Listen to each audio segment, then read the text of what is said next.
AT&T said, well, we've got too much network congestion, so, we've got to put in these caps.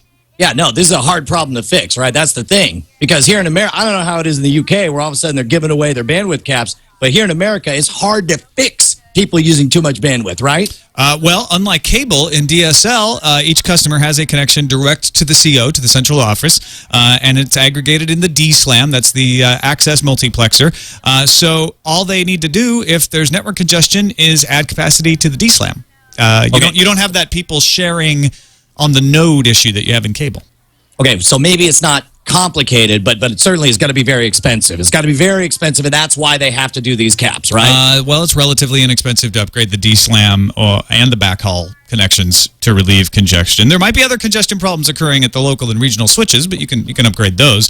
So, no, it's not particularly costly from what I've read. Okay, all right, no, okay, so it's not costly, but these guys don't have much money, right? They're being squeezed because there's a recession on, right? That's why they don't have the money to invest, and that's why they need the caps, right? That's an interesting question, Brian. I looked it up. AT&T posted $20 billion in net income on revenues of $124 billion for 2010. $7.8 billion of that $20 billion was from wireline. Most of their profits come from wireless.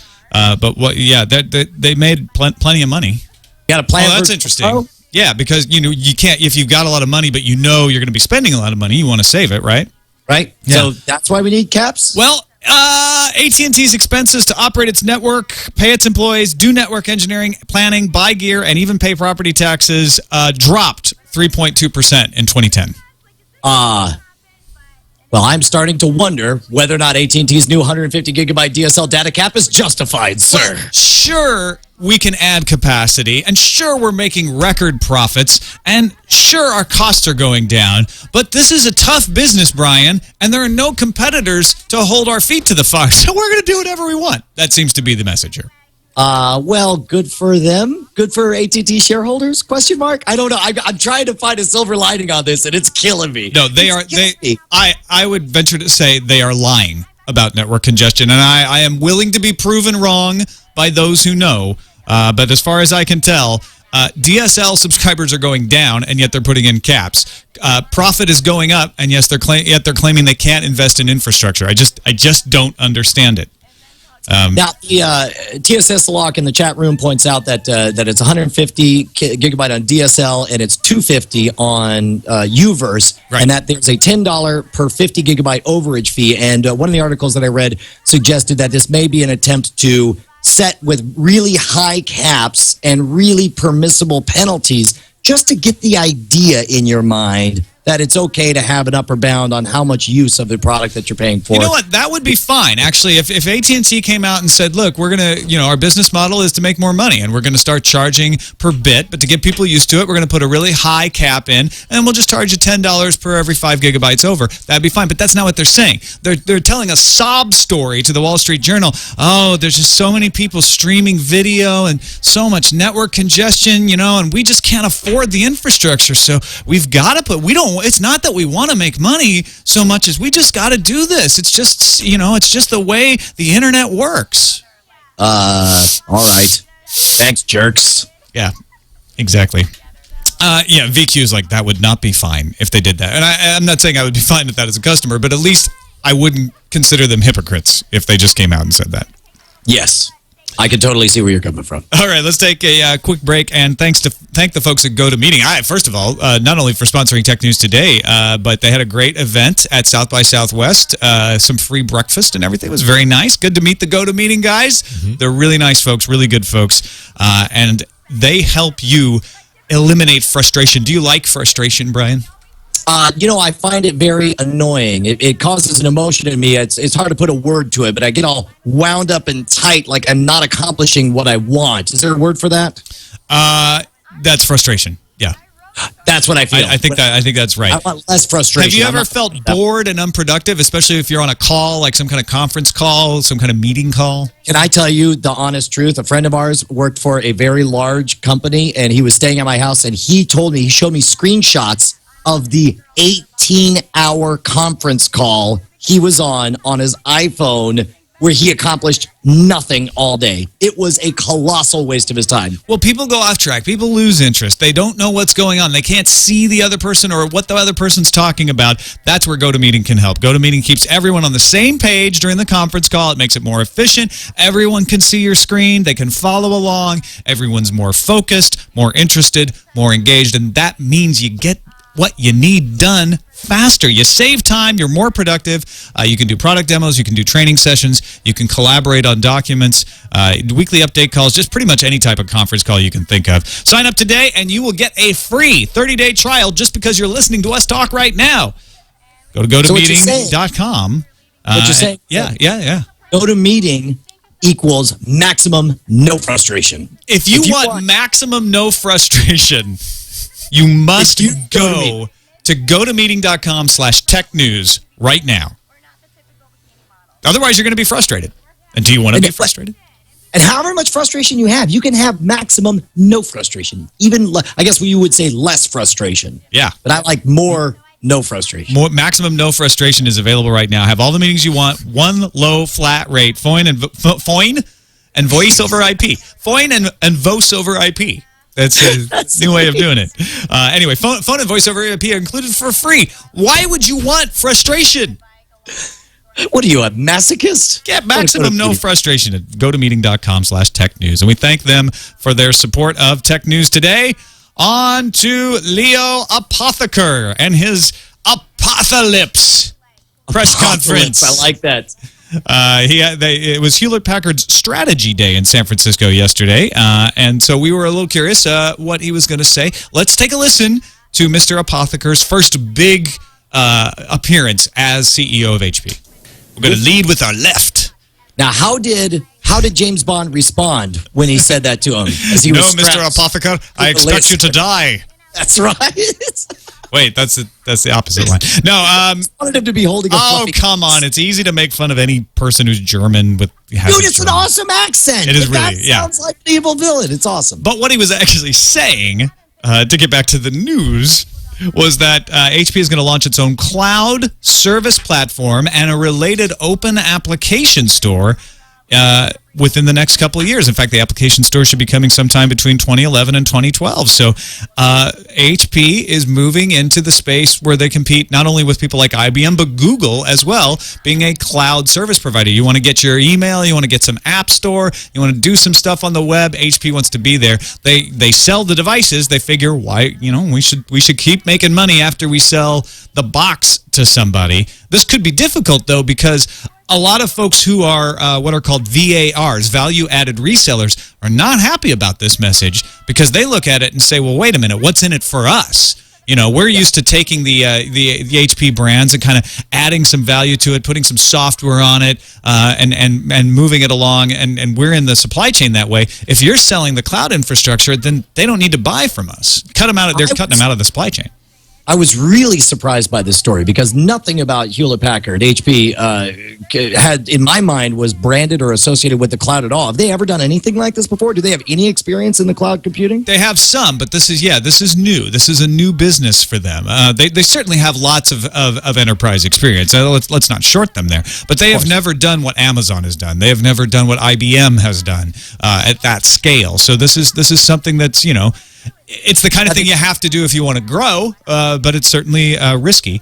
They also do have a point in that they say they provide hardware for 7 of the 10 largest cloud services. And so from that perspective, I think it might be the kind of thing where they just found themselves sitting on a gold mine and they're like, why are other people making money on this? Why don't we jump on it? But the question, of course, is how do their clients who are buying all this stuff enjoy their provider suddenly becoming a competitor? I would imagine that would not go over really well. Well, they're sitting there on the gold mine selling pickaxes to people, and then all of a sudden went, wait a minute, what if we just took these pickaxes in ourselves? And so they started going into the gold mine, and all the guys who were buying pickaxes are like, hey, wait a minute, what are you doing? There's that awkward moment where they're walking in, and they're like, all right, so how do we do this, guys? We've been giving you pickaxes, but we'll hit the wall. How do you use this pickaxe to get the gold out? Right. This will be really interesting. I know that they've tried a lot of different strategies in the past. this is so far and I mean this purely from a marketing and branding perspective. It's so far of what I perceive their core competency. I'll be really interested to see how they pull this off, or if anyone says, let me go to the HP Cloudland for my apps. Also, they mentioned that WebOS, HP Touchpad, coming in June. It looks like there's a leak from a retailer that might be coming for $500 in June. They'll have WebOS for PC. Remember, they're going to put WebOS on all of their Windows machines that they sell as a kind of a top layer. And that PC beta will definitely be out by year's end. They plan to ship 100 million WebOS devices this year, including tablets like the touchpad, phones like the PCs, and printers with WebOS as well. How does the WebOS stack up against Android? In what way? I mean, as far as robustness, as far as ease of use or whatever. Because here's what I'm wondering: is if I'm a developer right now, I only have to make my product twice. I only have to make it once for iOS, and then I make it again for Android. With WebOS coming in, they've got to grab the market share, and they've got to please the developers and give them some reason to make their apps again. Because if you got to do that by getting market penetration. You got to sell a bunch of these devices. So that is why I think it's smart to put WebOS on Windows, because then all of a sudden, if you make an app for WebOS, you're not just making it for the phone. You're also making it for the printer. You're making it for the tablet. You're making it for a PC. It just runs everywhere at once. I think that's what they're betting on. Whether that actually will come to pass, whether people will actually use WebOS on a PC, or I don't know.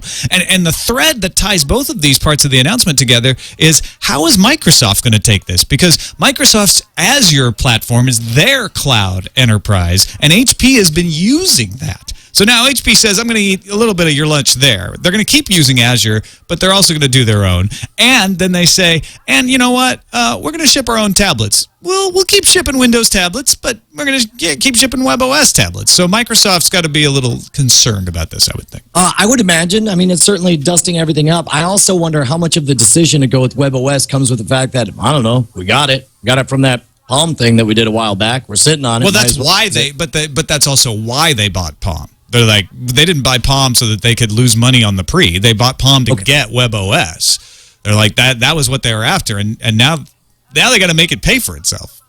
All right. Well, then get that horse a running. Yeah, that's right. Get those pickaxes. Get that money, a WebOS move. All right. I think we can solve piracy. We've got two good ideas here. One comes from the Media Piracy Project, which is not a project to go pirate media, by the way. They were analyzing it. It's three guys in a dorm room for the Media Piracy Project. I know how to legitimize us. Let's give us a name. The Media Piracy Project is not that. The Media Piracy Project comes from the Social Science Research Council. They're a sociology think tank. They've been around since the 20s. They did a 3-year study into media piracy in emerging economies, concentrated on countries like Russia, Mexico, and India, and essentially found out that all of this stuff about suing people, making it illegal, arresting folks, none of that works. No amount of anti-piracy enforcement will change the economics that drive copyright theft. You've got to make things cheaper. They cite the example of Russia, where legal versions of The Dark Knight sell for $15, which is roughly the same price you'd pay in the United States. But because wages are so much lower in Russia, that price represents a much higher percent of a consumer's income, the equivalent of selling The Dark Knight for $75. Pirate versions can be obtained for less than a third of that price, so boom, you go and you get the pirate version. Right. Well, and the study also confirms, from a sociological standpoint, these countries where piracy is rampant are no less moral. They're no more likely to actually steal something or kill other people or whatever. It's just a case where the economics of the situation are such. I mean, here in America, try on for size. Imagine every piece of media that you buy instead of pirate suddenly costs 5 times as much. If you wanted that video game, suddenly it's $250. If you want that DVD, it's suddenly $75. I think, in many ways, with services like Steam, with the iTunes Store, we finally have a low enough price and an easy enough way to get a hold of media legitimacy that we're finally emerging. Many people are emerging from the dark days of rampant piracy here in the United States. But if all of a sudden stuff costs that much more, we'd be rolling back to piracy super fast. In the United States, we can stop piracy, at least according to Daniel Castro, an analyst at the Information Technology and Innovation Foundation, by putting in bandwidth caps. What? See, he says the government should allow pricing structures and usage caps that discourage online piracy. Because if you have a lot of bandwidth, that's all you use it for. It appears to be his contention. I mean, look, of all the places to try to sell us on that, a network where we stream live video and that we podcast out giant chunks of high quality data to people who want to consume it. This is ridiculous. This is ridiculous and offensive. And Daniel stupid. Castro also suggests that deep packet inspection be routinely deployed by ISPs in order to scan subscriber traffic for potential copyright infringement. And Castro has a solution. If courts crack down on the practice, the law should be changed. Because, frankly, intellectual property is the only reason our country exists. If there were no intellectual property, we shouldn't even be alive. Brian? There are certain times I just want so bad for Cory Doctorow to magically be at my side, to just grab the mic and just assail this kind of argument. Oh, it's utter crap. It's born of the idea that the intellectual property industry is somehow the most important industry in the world, and that if it has even the slightest threat, that we should bring the full power of the law to bear against it. It's worse than murder. We should prioritize it above everything, and I'm sick of seeing it. Should there be laws against piracy? Sure. Should there be protections for copyright? Sure. But they are so far already beyond what is needed to create creativity, to encourage creativity. This sort of stuff is just ridiculous. It's laughable. What we should be having a conversation about is what will happen if we had no copyright law, and how do we protect against the negatives of that, rather than saying, we've got some copyright law, but you know what? It's going to take 1% off my bottom line this year. My industry's in decline. And so I really need the FBI to give up hunting actual criminals and start cracking down on copyright law. And we should have the government mandate bandwidth caps on all ISPs, because that'll help to deter the pirates. And you know what? Let's just make the world entirely inconvenient for everyone, because I need my industry to grow by 15% every year.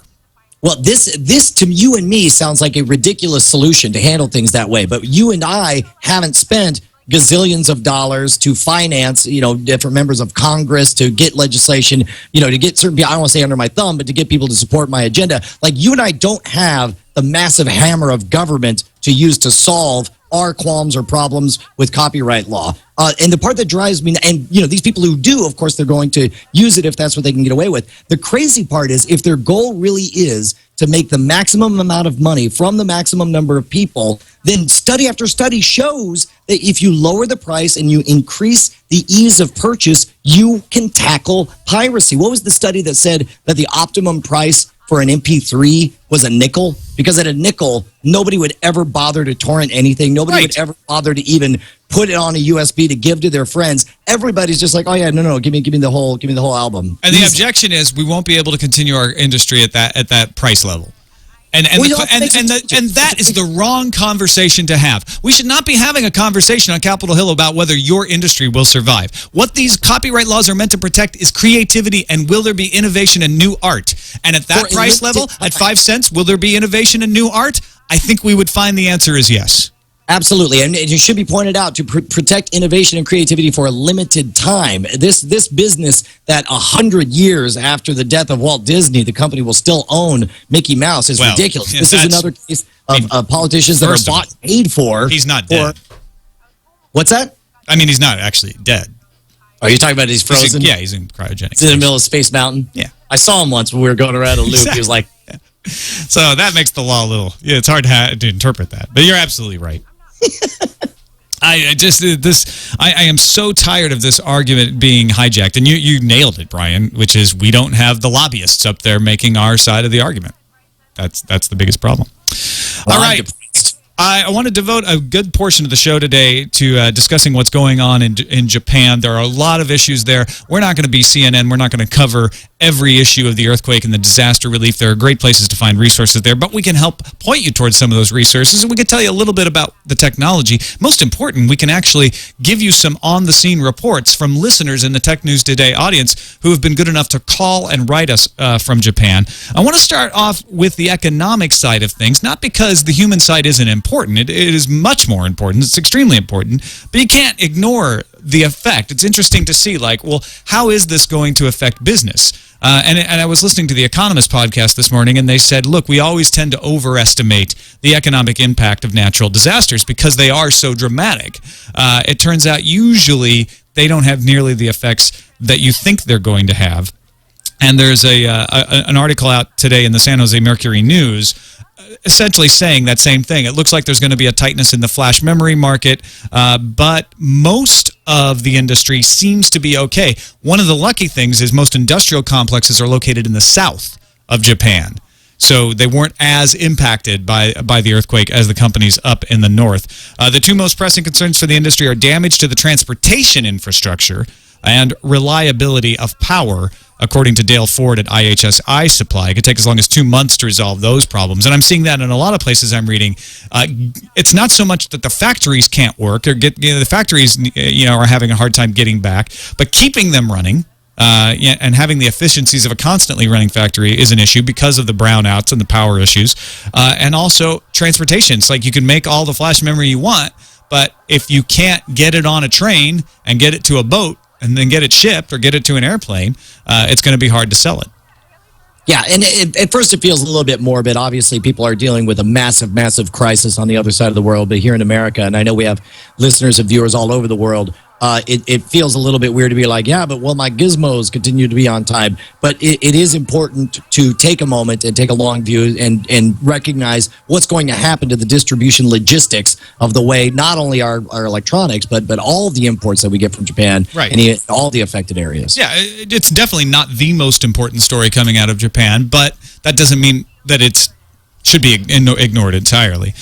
Some other really good stories coming out of Japan. Engadget reports today that AT&T, Sprint, Verizon, Dish Networks, Comcast, and Cox Communications have all announced plans under which free calls can be made to Japan, and as well as free text messages in a lot of cases between now and March 31st. So, for all the vitriol we were spewing at some of these companies earlier today, this is a good move, and I applaud them for it. Oh, fantastic. Yeah, and look, this is one of those times when it's like there's nothing but good to be done. You do good for the people. You do good publicity for yourself. We know the folks over at Apple kept their Wi-Fi on. They were allowing people to come in and actually bunk down in the Apple stores. It's brief moments like this where to see everyone come together and put aside, the bottom line for a brief moment makes everyone feel good. Yeah, that Apple story is really touching. Kevin Rose had some emails that he posted on his blog about, it became that scene from the movie where everyone gathers around the electronics store and watches the TV broadcast, except for the modern era. Everyone was in the Apple store watching the live stream on the laptops that they have set up there. Also, Facebook set up a Japan earthquake page for users to find information about disaster relief. Google has set up a crisis response project. We've talked about that in the past, although an interesting spin on that. Google is now encouraging people to take photos of the posters with people's names with their cell phones and send them to an address tohoku.anpi.google@Picasa Web. And once sent, the photo will be automatically uploaded to the Picasa Web album where people can view this and keep track of each other. NTT Docomo, Japan's largest wireless carrier, has set up a database where you can enter the cell phone number of a person to confirm his or her safety. Just a lot of coming together of businesses large and small in this effort to try to help people out. Now, this is interesting. In the chat room, Stephen M. just tweeted or sent over to us that Verizon's offering free access to TV Japan through their Fios TV service. So and I think it's fascinating. Yeah, that's great. I think it's fascinating that we see how the interconnectedness of our society nowadays not only makes possible massive amounts of relief. We saw with the Red Cross donations, it's so super easy just to donate over your phone, but also in prevention of disaster. There was a recent tweet from Scientific American saying, and I forget the number, it was millions or billions of dollars were saved by proper planning and preparation for the tsunami. And in a case where time is of the essence, once you have an earthquake and you need to get the word out that we expect a massive tsunami to happen and you got to get to high ground, then it matters that all of a sudden everyone in the country is carrying on them a mobile device that keeps them interconnected with the rest of the whole freaking globe. It would be amazing. I'm sure some fascinating academic articles years from now will come out talking about how different technology has essentially shaped this disaster, both in the avoidance of it and in the recovery of it. And it's funny how copyright issues go away when real important issues come along. For instance, TSS Aloic in the chat room points out NHK World is live streaming on Ustream right now. That'd be something they'd be sending a takedown notice for in the past. But we find out what's really important in these situations and do what's necessary. Also, an interesting thing on the this is actually from Wired. Talking about some of the games that were supposed to come out. We see this happen a lot when natural disasters come along. Games happen to have themes similar to the disaster, and everyone pulls them back. It's not censorship. It's just saying, you know what, this is not the right time for this. So IRM will cease development on its PlayStation game Zettai Zetsume Toshi 4, City in a Desperate Situation. And there are a few other PS3 games that are being delayed for release because they deal with earthquakes and disaster themes, and I think that's appropriate. I mean, I think they'd come under criticism for the opposite if they put them out for being insensitive and trying to profit at something like that. Oh, absolutely. And I think, let's face it, the reason these games are popular is because we're all fascinated with massive disasters. But then when one happens, especially when it's all too real, we certainly want to dial back our involvement. We saw that with 9/11. They pushed back the movie and made some changes to the movie Collateral Damage. And what's funny is the little ways. There was an on-campus cafe called Ground Zero out in Eastern New Mexico University that all of a sudden they were not real happy with that name. And likewise, the band Anthrax for a while, not happy with their name during that scare. And when I went to Whole Foods to get sushi, it was very weird to grab a box of sushi that said tsunami package. And I was like, that's not cute right now. That's it's a major disaster. And it's just coincidence. It's just these things aren't planned that way, but then they strike us that way. Finally, before we get to some of the user feedback from listeners, there's a lot of discussion on the internet today about radiation risks, about what's happening at the nuclear reactors in Japan, and I want to point to Maggie Kurth-Baker's post at Boing Boing. She says she's in the process of putting together a longer post that will add some context to the concept of radiation, but she did actually. She's like, the nuclear scientists are a little busy right now. They're not responding to my emails because I'm not a priority. But she actually did get some good information from Dr. Catherine Higley, head of Oregon State University's Department of Nuclear Engineering and Radiation Health Physics. And says that information keeps changing from the Fukushima power plant as the situation changes, but one plant worker received a 10 REM dose. That's twice the annual occupational dose, twice what regulators have deemed safe for someone who works in a nuclear power plant. Now, the interesting thing about this, you may think, wow, twice the dose, that's horrible. But that risk translates into a 1% increase into having some sort of cancer or some sort of health risk related to that radiation. So twice the radiation does not mean twice the risk. Obviously, it raises your risk, but 1%, actually 0.5 to 1% is a lot different. So I like, Boing Boing is doing a great job, by the way, of covering this and trying to bust through the FUD and say, this is real. This is the PR that you're getting. This is what seems to be really happening on all sides of the issue, not just like, busting the FUD of the power plant, trying to contain the information about what's really happening, but also trying to bust through, people overreacting to the radiation issue. Radiation is a bad thing. I mean, I'm not saying it's okay, but you need to have some accurate sensibility about how bad it is in order to accurately estimate how bad the problem is.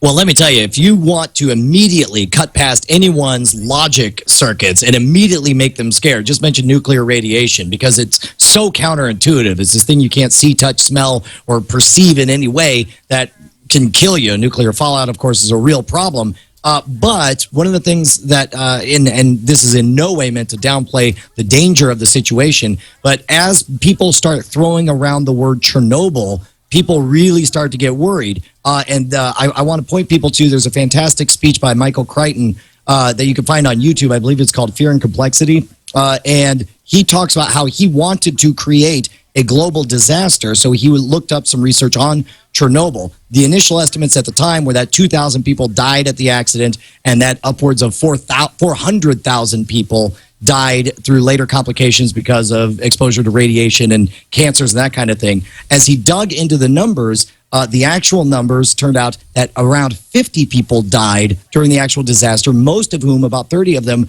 were fighting the fire live on the scene, and that's where they died. And that long-term cancers and infertility rates were such that basically only 4,000 to the day. Now, of course, the speech was written a while ago, and of course, there's some fact-checking to be done on that. But that is a massive difference from a perceived disaster to the actual number. And the one thing he points out that blew my mind was that the World Health Organization did a study on what the biggest impact of Chernobyl was, and they concluded that the number one negative impact of Chernobyl was not the radiation exposure, it was the perception of being told that you're going to die young, that you're going to be infertile, you can't have children, and that you've got nothing to live for. That's what caused the suicides and the early death rates and the unemployment and the malnutrition. And in this case, it wasn't that they were given bad radiation; they were given bad information. And as we do our next flirtation with this, it'll be interesting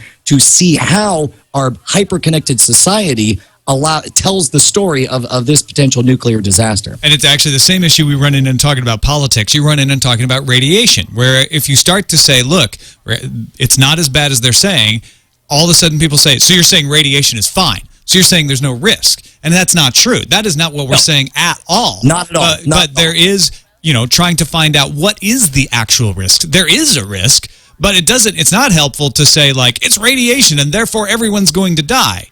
Because that doesn't help understand it either. Helpful, it's actively harmful. Scientists are very familiar with something they call the nocebo effect. It's a negative placebo. They call it the death bone, the death rattle, where somebody points to you, they give you the evil eye, they say you're going to die, and people, sure enough,